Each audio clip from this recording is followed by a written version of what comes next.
Друзья, всем привет! С вами Вероника Никитенко из Центра Алхимии. Сегодня у нас будет расклад в одном варианте.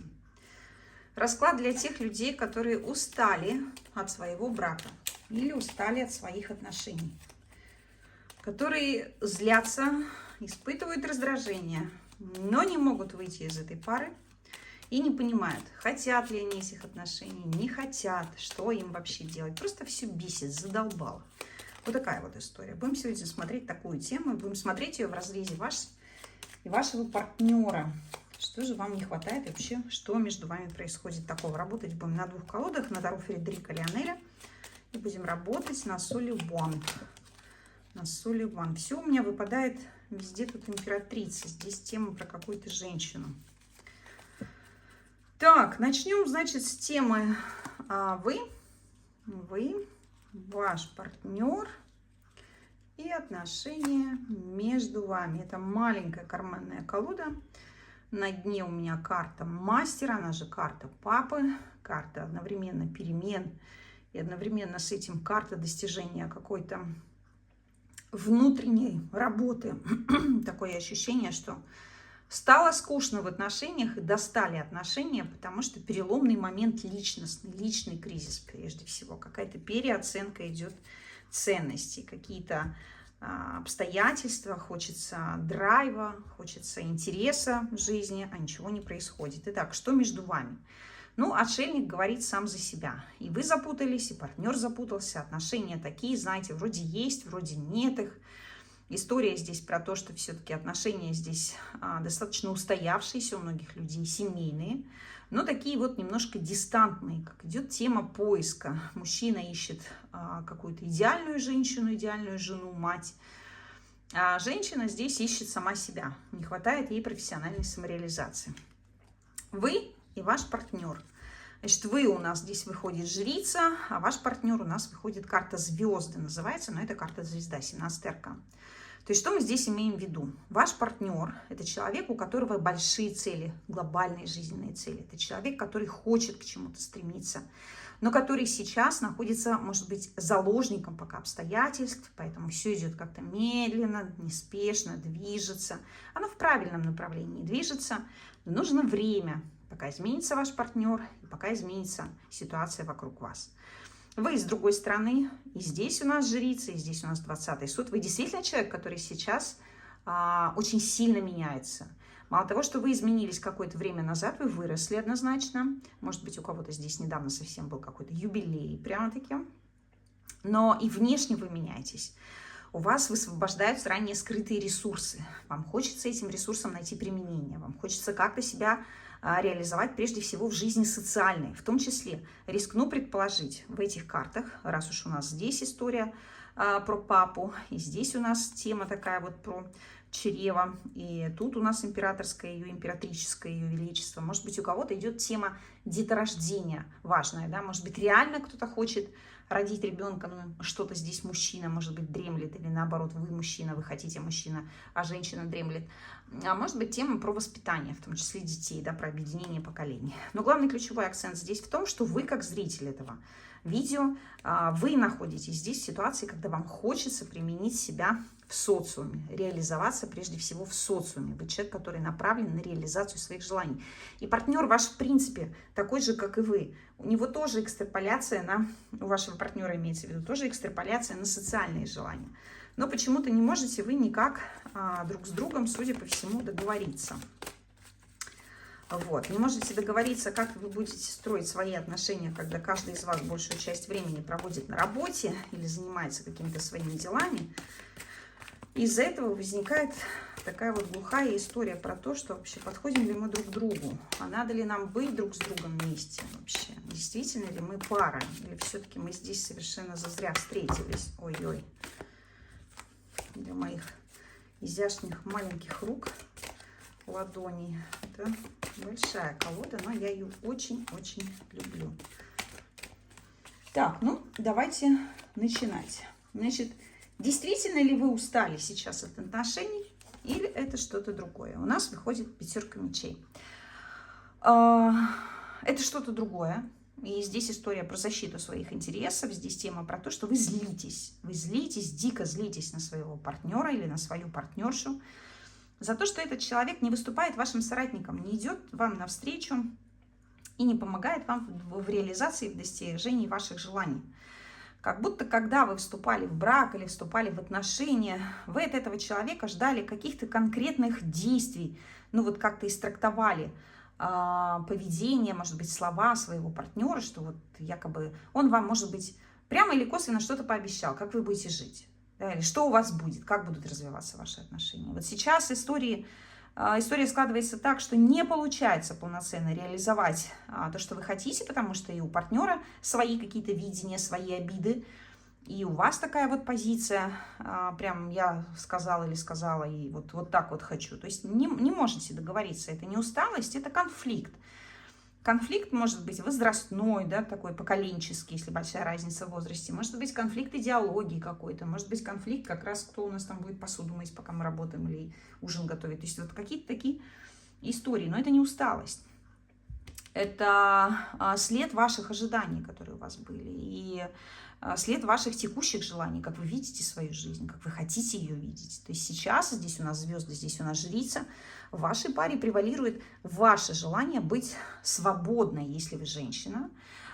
Если вы мужчина, то вот здесь история совершенно другая. Если вы мужчина и смотрите этот расклад, то эта карта, которая вышла у меня здесь, она характеризует вас, не вас, она характеризует либо другую женщину, которая у вас есть, и которая сейчас вмешивается в вашу жизнь, вот именно притягивает свое внимание на себя, либо это ваше подозрение в отношении вашей женщины, вашей жены, что, может быть, у нее какие-то есть интересы на стороне, которые вас бесят, в общем-то, и раздражают, да, то есть что-то не то происходит, не обязательно здесь адюльтер, хоть может быть и такое, конечно, но здесь какие-то изначальные подозрения.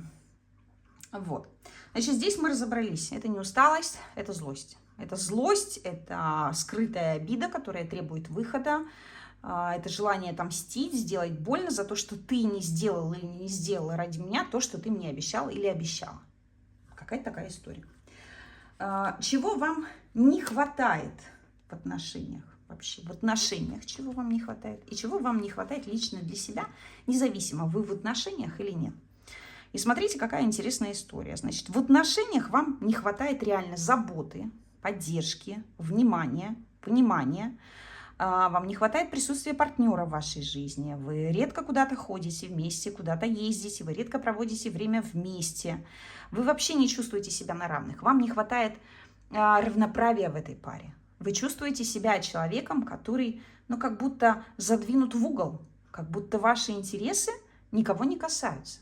Если мы говорим о том, чего вы хотите конкретно лично для себя, то вы как будто до конца сейчас не понимаете еще, чего же я хочу для себя. Вы как будто просто пытаетесь понять вообще, что происходит. Любовники здесь нам говорят, вот любовник у нас тут даже, карта называется. Она говорит о том, что вы вообще пытаетесь разобраться, что вообще происходит. То есть как будто вы узнали какую-то, вот чувствуете, какая-то есть неправда, какой-то подвох есть. Вы пытаетесь разобраться, что же происходит вообще. Окей, хотите ли вы развестись со своим партнером на самом деле? И хочет ли развестись ваш партнер вместе с вами? Вот вы точно не хотите развестись, потому что вы знаете, как вам будет больно. Вы боитесь вообще в принципе и развода, боитесь, что останетесь один или одна, и боитесь, чтобы человек от вас ушел, потому что тоже страшно. Но и в этих отношениях тоже дискомфортно. Партнер ваш точно не разводиться, ничего такого не хочет и не думает. Да? То есть здесь история про то, что человеку в вашем браке комфортно, хорошо.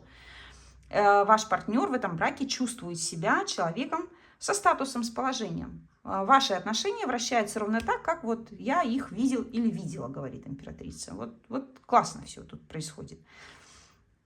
А вы не чувствуете комфорта. Вы какими-то постоянно, какие-то одолевают вас мысли, какие-то дурные предчувствия, какая-то обида скрытая. Вы как будто вот смотрите, боитесь смотреть в лицо реальности, я даже скажу так. Боитесь увидеть какие-то очевидные вещи, которые ваше сердце просто разобьют и разрушат. Что вы можете изменить в себе, чтобы в этой конкретной паре сейчас почувствовать себя лучше? И вообще, можно ли вам в этой паре чувствовать себя лучше или нет? Ну, начнем с этой карты. Можно ли почувствовать себя в этой паре лучше? Можно однозначно, говорит суд. Можно переродиться, можно измениться, можно, в общем-то, пожертвовать собой ради благополучия отношений. А вот если отталкиваться, что мне нужно изменить в себе, смерть говорит, да вообще ничего, в принципе, не нужно в себе менять, наверное, вот в контексте этих отношений, может быть, имеет смысл выбрать себя. Видите карты, два сложнейших старших аркана, которые говорят о масштабном личном кризисе, намекают нам на том, что, может быть, не надо менять себя ради отношений, а имеет смысл вообще выбрать себя. И когда вы выберете себя и найдете себя, и тогда, в принципе, отпадет необходимость приносить себя в жертву в этих отношениях, а вы просто научитесь в этой паре комфортно существовать со своим партнером, чувствовать его в том числе, видеть его, избавитесь от своих обид, избавитесь от своих предубеждений, просто из-за того, что прежде всего избавитесь от своих ожиданий, которые не реализовались у вас в этой паре. Мне здесь видится один единственный вариант, который говорит о том, что, может быть, имеет смысл пройти какую-то личную терапию для того, чтобы разобраться со своей самооценкой.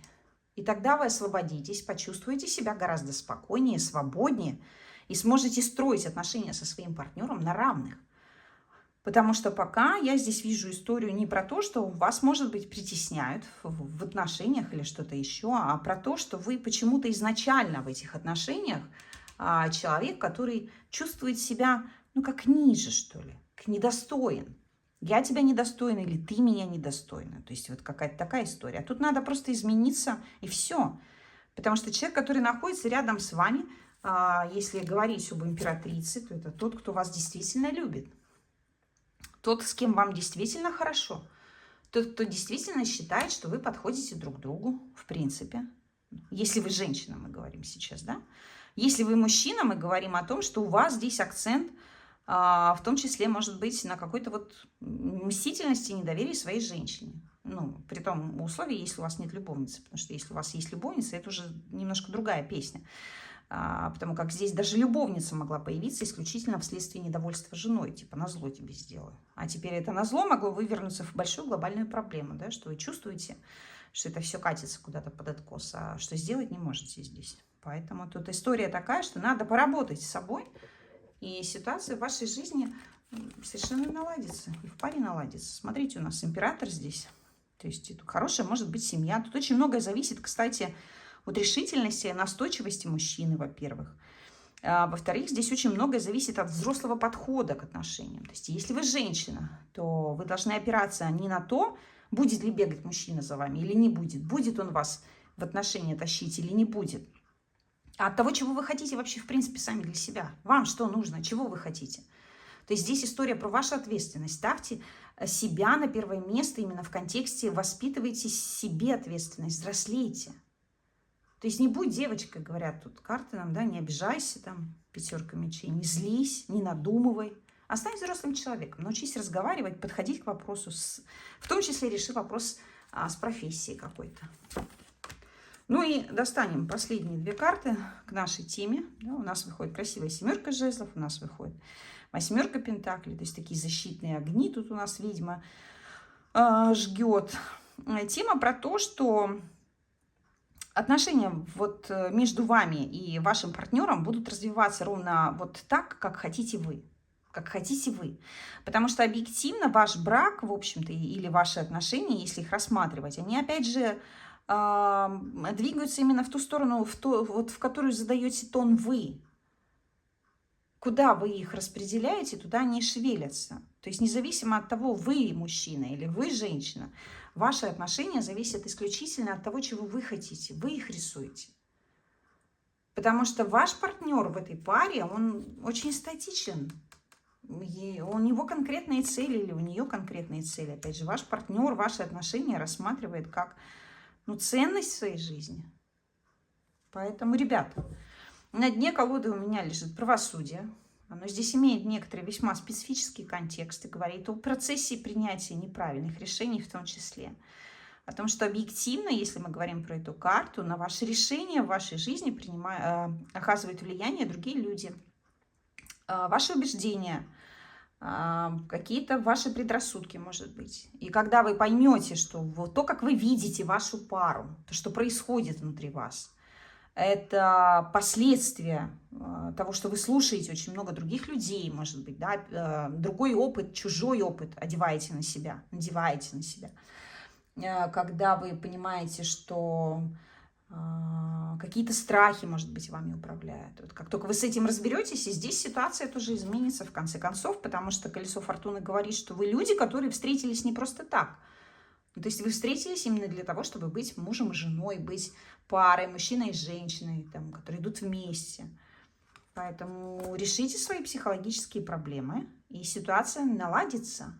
Потому что с вами достаточно хороший человек на самом деле, он вас очень любит или она вас очень любит. Вот. Это вы тут, ну как-то, уходите куда-то. Ну и давайте закончим рекомендационом. Что нужно сделать в первую очередь сейчас? На что вам нужно сейчас в первую очередь обратить внимание? Внутри себя, что сделать, чтобы вам стало легче? И у меня выходит, как ни крути, еще одна карточка досталась, уютное время. Признайте ценность вашего брака. Признайте ценность того, что вы встретились не случайно. Насладитесь собой. Дайте себе время отдыха, покоя. Ни о чем не думайте. Поедете куда-нибудь в отпуск, может быть, или в какую-нибудь командировку, или попросите партнера, чтобы он дал вам возможности немножко как-то вот отдохнуть, может быть, развеяться. И пока все. Пока больше ничего здесь делать не нужно. Здесь надо отдохнуть и двигаться вперед. Идти вот к своим целям. Как-то в эти отношения привнести себя веселую или веселого, яркого, жизнерадостного. И тогда, собственно, очень много начнет меняться прежде всего внутри вас. Вот. И какие-то очень приятные здесь будут события. Опять как будто начнутся гости, друзья, путешествия, встречи, поездки, драйв, какие-то новости приятные. Люди начнут больше к вам тянуться. Такая история. Если вам недостаточно ответов на свои вопросы, записывайтесь на консультацию, записывайтесь и запишитесь в том числе. А с вами была Вероника Никитенко из Центра Алхимия. Берегите себя. Всем любви и счастья. Пока-пока и до новых встреч.